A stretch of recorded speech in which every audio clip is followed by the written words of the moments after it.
में जो हमारे तुम्हारे भीतर से श्वास जाती है बाहर, तो 16 अंगुल में कहीं 12 अंगुल में वो विलय हो जाती है, और बाहर जब भीतर जाती है तो नाभि चक्र तक जाती है, वहां विलय हो जाती है। तो इधर है आदि, अनादि, उधर अनंत। अनादि उसे कहते हैं जिससे शुरुआत होती है, और अनंत उसे कहते हैं जिसकी शुरुआत हुई थी वो उसमें लीन हो जाता है। तो जहाँ जो लीन का स्थान है वो अनंत है, और जो उत्पत्ति का स्थान है वो अनादि है। तो इसीलिए परमात्मा को अनादि और अनंत कहा गया है, और बीच में अखंड कहा गया है, उसका कोई खंड नहीं है। सर्व समान रूप से व्यापक अखंड चित्त चैतन्य सत्ता जो है, वही सत्ता अभी अभी हमारे तुम्हारे साथ है। उसी सत्ता में हम बोल रहे हैं, सुन रहे हैं, चल रहे हैं, दुखी हो रहे हैं, सुखी हो रहे हैं। लेकिन आश्चर्य ये है कि हम दुख के पात्र को, सुख के पात्र को, दर्शन देखने के पात्र को तो देखते हैं, लेकिन उस सत्ता का अनुभव नहीं करते। हमारे साधक लोग सावधान हो जाएं, इसमें अस्तित्व शब्द का उपयोग किया गया। अस्ति का मतलब मैं हूँ। ये जो हूँ शब्द है, ये हूँ शब्द बड़ा मार्मिक है। और आपने सुना होगा कि हमारे तंत्र शास्त्र में जो बीज मंत्र है, क्लीं श्रीं ह्रीं, ऐसे जो श्रीं ह्रीं क्लीं ऐं ह्रीं, ये जितने शब्द बीज मंत्र हैं, तो हूँ फट स्वाहा, अब ऐसे से जो मंत्र हैं, इन मंत्रों का उच्चारण हमारे भीतरी केंद्रों से जब होता है, तो जो शब्द जो बीज मंत्र नाभि से उच्चारित होता है, उससे नाभि चक्र जागृत होता है, नाभि चक्र की शक्ति जागृत होती है। जो हूँ जितना हूँ, इसलिए अल्लाहू अल्लाहू अल्लाहू आगे चल करके ये अल्लाह तो छूट जाता है, हूँ रह जाता है।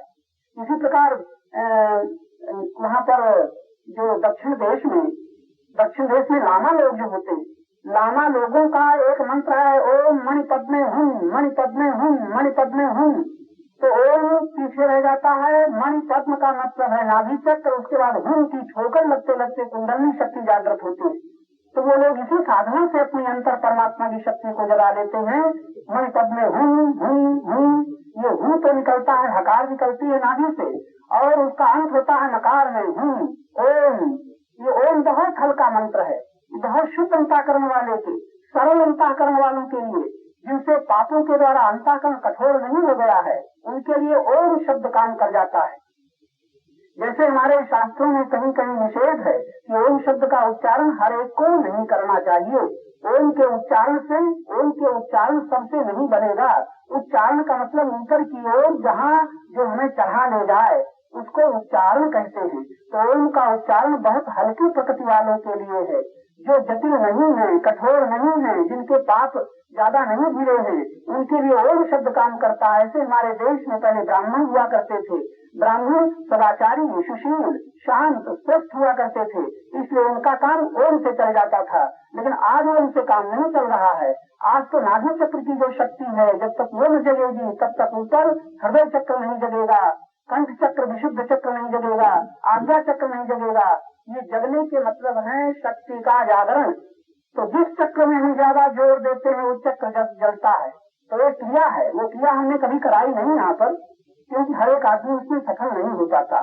अगर 10 मिनट तक आप जोर से प्राण भर करके, श्वास भर करके, पूरी श्वास भरो और इस तरह कहते रहो, तो 10 मिनट पूरी गहरे श्वास लेने के बाद नाभि चक्र की शक्ति जागृत हो जाती है। लेकिन इसमें जागृत होने पर शरीर पर अपना काबू नहीं रहता, इसलिए वो क्रिया हर एक साधक से नहीं कराई जाती। आपसे इशारा किया जाता है कि जब हम भगवान का नाम जपते हैं, बड़ा सरल साधन है। नाम जपते जपते किसी प्रकार हमारी शक्ति और हमारी प्रीति जब नामाकार बन जाएगी, भगवदाकार नहीं नामाकार, और नाम के अनुसार रूप का चिंतन करते करते जब हमारी प्रीति साकार बन जाएगी, रामाकार, कृष्णाकार, भगवती के आकार बन जाएगी, तो ये संसाराकार नहीं रह जाएगी, विषयाकार नहीं रह जाएगी, पुत्राकार, पति के आकार में नहीं रह जाएगी। इसीलिए हमारे साधकों को ध्यान बताया जाता है, कृष्ण रूप का ध्यान करो, राम रूप का ध्यान करो, गुरु के रूप का ध्यान करो। अब देखो, आपकी प्रीति जो अपने अपने गुरुओं पर है, तो गुरु की आकृति याद आती है, गुरु की मूर्ति आप रखते हैं, लेकिन आजकल तो बहुत नीचे स्तर में खाली फूल चढ़ा दिए, माला पहना दिया, लेकिन शुरुआत वहीं से होती है। पुष्प चढ़ाना चाहिए, माला पहनाना चाहिए, आरती करना चाहिए। क्यों? उतनी देर आपकी वृत्ति गुरुमय बन जाएगी, उतनी देर आपकी वृत्ति पूजा करते करते राममय बन जाएगी, पूजा करते करते कृष्णमय बन जाएगी।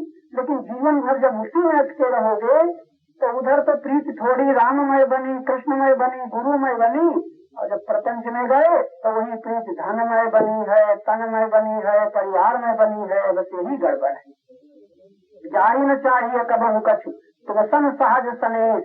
जब वो सहज हो जाएगा स्नेह भगवान के प्रति, तब हृदय में निवासित, हृदय में विद्यमान परमात्मा का अनुभव हो पाता है। इसलिए युक्तियां हैं साधकों के लिए। तो भगवान बस वो वरुण जी कहते हैं उस चिरात्मा की, उस चैतन्य स्वरूप आत्मा की हम उपासना करते हैं। आगे कहते हैं जो प्राण विलय और अपान विनाश का समीप एवं अंत में रहकर प्रकाशित है।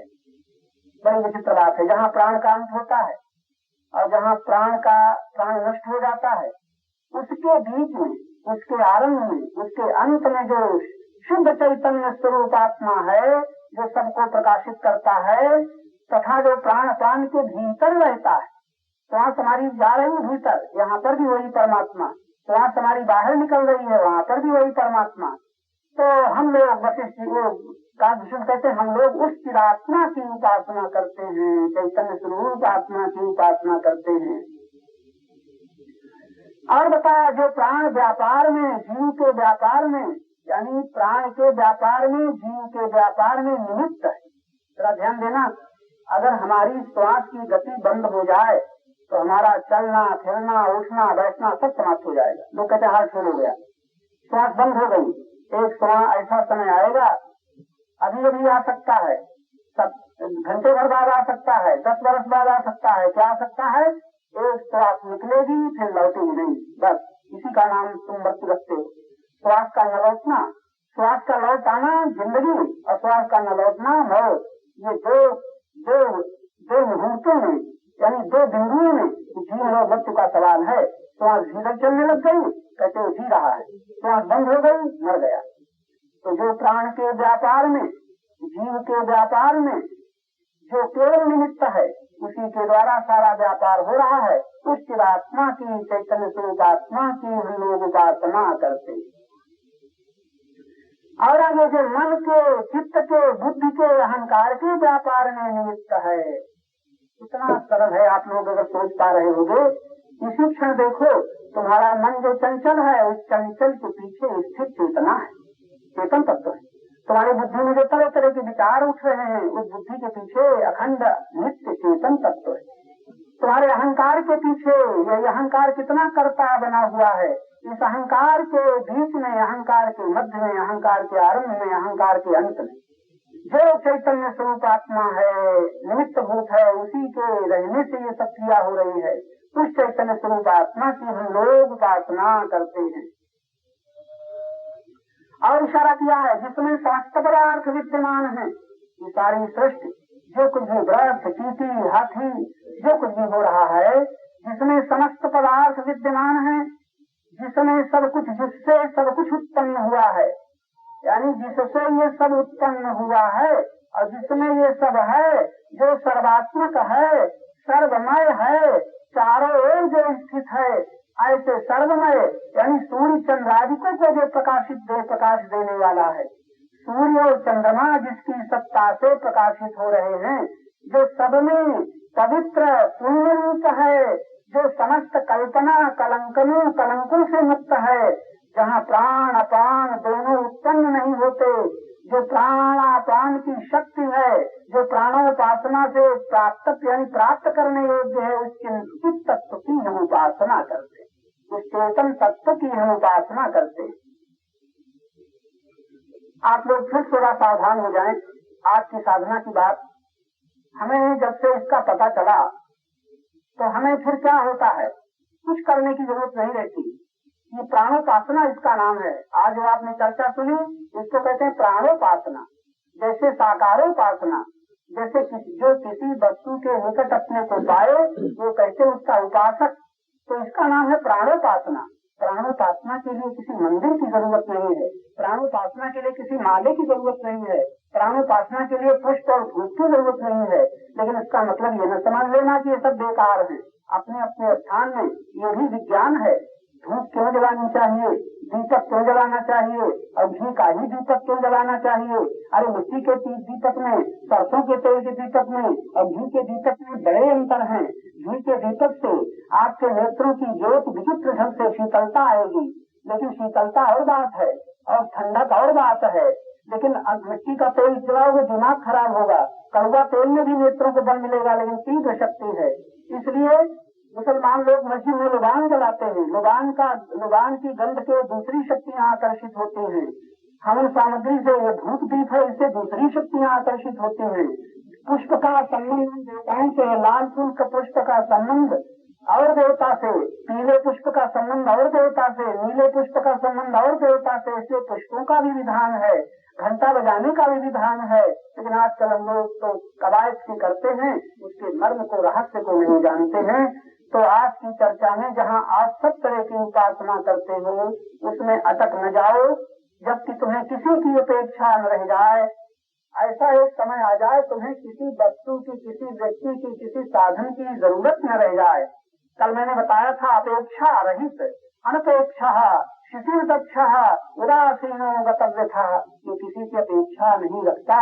इतनी वृत्ति उसकी शांत है, पवित्र है, और पवित्रता के कारण हर एक कार्य में दक्ष है, कुशल है। फिर उसी को तो गतव्य था, कोई व्यथा उसके जीवन में नहीं आती। ऐसा भक्त भगवान को, भगवान कहते हैं ऐसा भक्त मुझे प्यारा है। लेकिन जब तक ये विवेक न होगा तो मंदिरों और उपासना गृहों में बैठने का कोई मूल्य नहीं दिखाई पड़ रहा है। ये हमारे तुम्हारे हाथों में ली गई मालाएं प्रायः झूठी साबित हो रही हैं। हमारी मालाएं तो पूरी हो जाती हैं, लेकिन प्रेम आज तक पूरा नहीं हो रहा है। हमारे माला की संख्या तो पूरी हो जाती है, लेकिन भावना की पूर्ति आज तक नहीं हो रही है, क्योंकि हमारा भाव बिखरा हुआ है। हमारा भाव जैसे किसी की कीमत, किसी के पास पूंजी हो और पूंजी कुछ कपड़े में लगा दे, कुछ समाज में लगा दे, कुछ लोहा में लगा दे, कुछ सीमेंट में लगा दे, तमाम सामान इकट्ठा करता जा रहा है, पूंजी उसमें फंसती जा रही है। और एक ऐसा समय आ जाए कि मकान बनाने के लिए पैसा ही न रह जाए, तो सामान तो इकट्ठा हो गया, अब मकान बनवाने के लिए पैसा नहीं।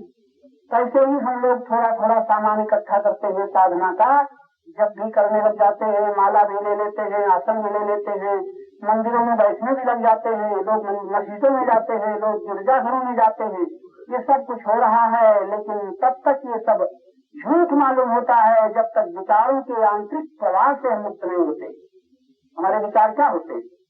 जब हम आंख बंद करके बैठते हैं, जब हम माला लेते हैं, हाथ में तो माला होती है और मन अपने उन्हीं दिशाओं में चंचल बना रहता है जिनसे कि हमारा संबंध है। मानो भगवान ने कह रहे हैं, उपासना करने वालों, मेरा नाम जपने वालों, मेरा कीर्तन, मेरा ध्यान करने वालों, तुम इसके पहले झांक लो कि तुम्हारा संबंध किससे है। तो मन में जो भरा है उसी की याद आती है। अगर ये कुछ न रह जाए, जैसे आपके मन में इतना बड़ा भारतवर्ष है, इतनी बड़ी आबादी है एक एक नगर में, लेकिन आपका संबंध जिससे नहीं, उसका पर कोई प्रभाव नहीं, जिससे संबंध उसी का प्रभाव है। तो हम यंत्रवत विचारों के प्रवाह में हमारा मन बहता रहता है और हम उसी प्रवाह में बैठे बैठे कभी चिल्ला पड़ते हैं कि मन बड़ा चंचल है, भजन में मन नहीं लगता। तो रुपया गिनने में तो लगता है, किसी प्रिय संबंधी से प्रेमालाप करने में तो मन लगता है। आज भगवान के भजन में इसलिए मन नहीं लगता है कि भगवान कह रहे हैं तुम प्रीति तो फंसाए हो संबंधियों में, प्रीति तो फंसाए हो अपने संपत्ति में, प्रीति तो फंसाए हो जिन्हें तुम अपना मानते हो। तो भीतर भीतर से मेरा मेरा कह रहे हो, धन संपत्ति परिवार, और ऊपर ऊपर भगवान। भीतर से तो मम्मी हमारी है, पापा हमारे हैं, भैया हमारे हैं, मकान हमारा है, ये साड़ी चप्पल हमारी है। भगवान जाने कितने हिस्सों के बाद ऊपर ऊपर भगवान भी हमारे हैं, राम हमारे, कृष्ण हमारे। लेकिन वो हमारे जो हैं, तो ये जो हमारे हैं इनके लिए मन भी समर्पित है, तन भी समर्पित है, विचार उन्हीं पे उठ रहे हैं। मूर्ति नहीं रखनी पड़ती, न पुत्र की मूर्ति, न पिता की मूर्ति, न पत्नी की मूर्ति, और बुलाए नहीं भूलते। और भगवान की मूर्ति भी रखते हैं, स्तोत्र भी पढ़ते हैं, माला भी जपते हैं, तब भी भगवान से प्रेम नहीं लौट पाता। तो भगवान मानो कह रहे हैं कि ऐसा साधको तुमने प्रेम तो भर लिया है संसार को और ऊपर से ध्यान का बहाना कर रहे हो। तो भगवान दिखाते हैं अगर तुम इससे मुक्त हो जाओ, इससे अपना संबंध तोड़ लो, बाहर कुछ न छोड़ना पड़ेगा, बाहर कुछ न छोड़ना पड़ेगा, भीतर से केवल अपनेपन का संबंध हटा लेना पड़ेगा। और अपनेपन का संबंध हटाने से उनसे नफरत न करनी पड़ेगी, बल्कि प्रभु के दिए दिए ये सब आत्माएं हैं, प्रभु की आत्माएं हैं। पुत्र रूप में प्रभु की आत्मा है, पति के रूप में प्रभु की अविनाशी आत्मा, पत्नी के रूप में परम प्रभु की अविनाशी आत्मा। अगर आपकी दृष्टि साथ दे रही हो तो अपने संबंधियों के शरीरों के पीछे रहने वाले चेतन स्वरूप आत्मा को पहचानो, उसको कहो कि मेरे अविनाशी आत्मा मेरी है, न कि ये शरीर मेरे हैं। हाड़ मास के पुतले मेरे, और हाड़ मास के पुतलों में जो प्रकाशित है चैतन्य आत्मा, वो मेरा नहीं प्रतीत होता। यही कारण है हमारे दुखों का, हमारे बंधनों का। तो हमारे साधक याद रखें, जब तक हम इन विचार तरंगों से मुक्त नहीं होते, विचार तरंगों से मुक्त होते ही, भावना की लहरों से मुक्त होते ही, संकल्पों के छूटते ही हम जहाँ कहीं हैं वही हमारे लिए मंदिर हो जाएगा, वही हमारे मंदिर। और जब हम कार्य करेंगे वही हमारी माला बन जाएगी। और उस सब के बीच में, कार्य के बीच में, स्थान में जो हमारी चैतन्य स्वरूप आत्मा का स्मरण होगा, यही भजन बन जाएगा। तो सज्जनों, ये साधकों के लिए भजन है। एक पत्नी थी तो एक महात्मा के पास गई, वो गई नहीं, एक बाबा थे, साधक थे, और वो सिख थे। तो सिखों की आदत होती है जैसे हमारी आदत है, हमारी लोगों की आदत है, तो सवेरे सवेरे गुरु ग्रंथ का पाठ करने लग जाते थे, बड़ी जोर से पाठ करते थे। तो उन्होंने, एक पति जो महोदय थे, तो एक दिन महात्मा के पास पहुंचे, कहा महाराज थोड़ा हमारी पत्नी को समझा दो, हमारी पत्नी हमारी धर्म साधना में श्रद्धा नहीं रखती। हमारी धर्म साधना का पाठ क्या, हम गुरु ग्रंथ साहब का पाठ करते हैं 4:30 बजे उठ करके, तो वो श्रद्धा नहीं रखती। मना तो नहीं कर सकते, लेकिन श्रद्धा नहीं उसकी, तो थोड़ा आप उसे समझा दें तो बड़ा अच्छा। अच्छा भाई, महात्मा ने सुन लिया। दूसरे दिन महात्मा उसके घर पहुंचे, तो घर जाते ही घर की बगिया के बाहर उसकी पत्नी मिल गई महात्मा को। तो उस साधु ने पति के संबंध पूछा, तुम्हारे पति कहाँ है? तो पहले दिन उसने कहा था साधु ने तुम्हारी पत्नी को समझा दो, तो पत्नी मिल गई। पत्नी से पूछा तुम्हारे पति कहाँ है? पत्नी ने कहा जहाँ तक मैं समझती हूँ इस समय किसी चमार की दुकान में झगड़ा कर रहे होंगे। पत्नी ने कहा इस समय किसी चमार की दुकान में झगड़ा कर रहे होंगे। उधर पति उपासना गृह में बैठे हुए थे, धुंधला समय था, सवेरे का जैसे इस समय है। पति पास ही अपने बनाए हुए उपासना गृह में माला फेर रहे थे। जब इसको सुना कि पत्नी क्या कर रही है, चमार की दुकान में कहीं झगड़ा कर रहे होंगे, उनसे सहा नहीं गया, वो एकदम बाहर आ गए और कहने लगे अरे बिल्कुल सत्य है, मैं तो अपने मंदिर में था, और ये पत्नी कह रही है कि चमार की दुकान में झगड़ा कर रहे होंगे, मैं तो अपने मंदिर में बैठा था। साधु भी हैरान हुआ कि देखो ये तो कह रही है कि झगड़ा कर रहे होंगे चमार की दुकान में, अभी तो अपने उपासना गृह से निकला। पत्नी बोली कि जहाँ तक, पत्नी उसे पति से कहने लगी क्या सचमुच तुम उपासना गृह में थे?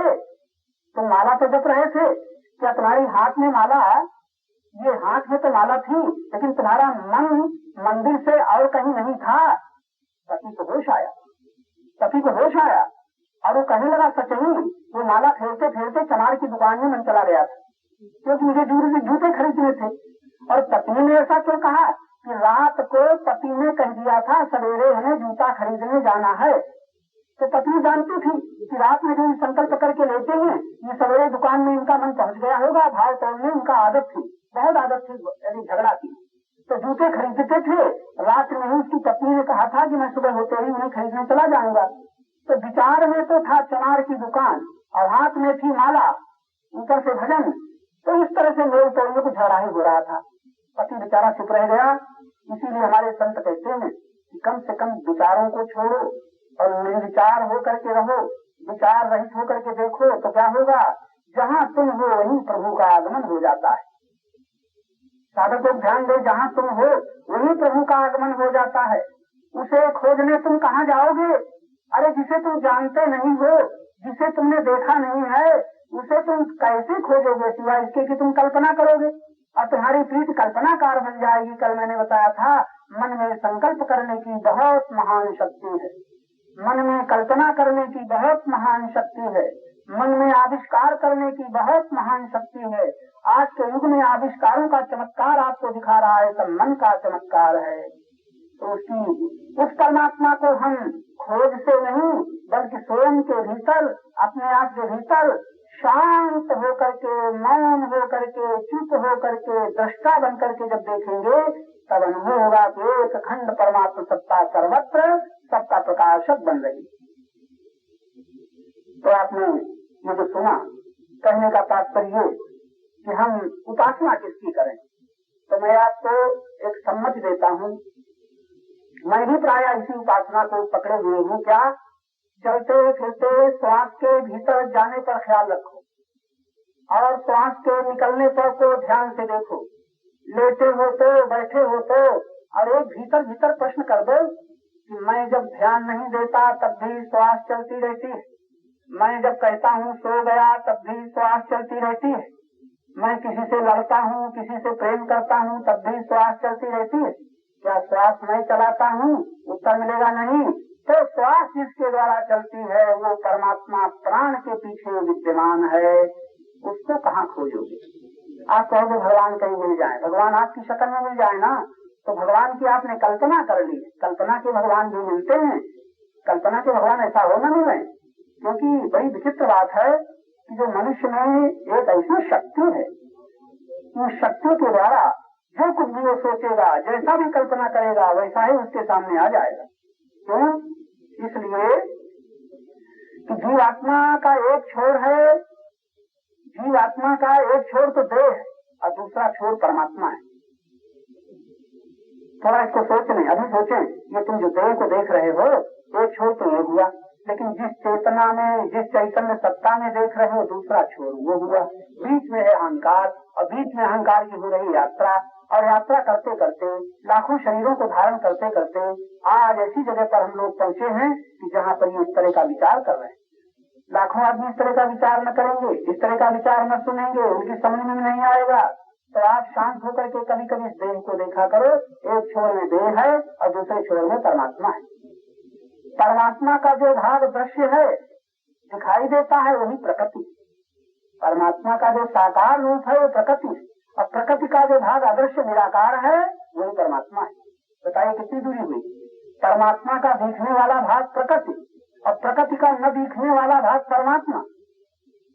इस तरह से आप अपने भीतर खोज करें, प्रकृति का न दिखने वाला भाग परमात्मा।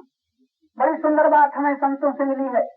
प्रकृति लीन होते होते परमात्मा हो जाती है, परमात्मा प्रगट होते होते ही प्रकृति बन जाता है। तभी गीता में कहा है कि किस प्रकार मैं सब में हूँ, सब मुझ में है, और सब में होते हुए भी मैं सब में नहीं हूँ। बड़ी विलक्षण बातें गीता में।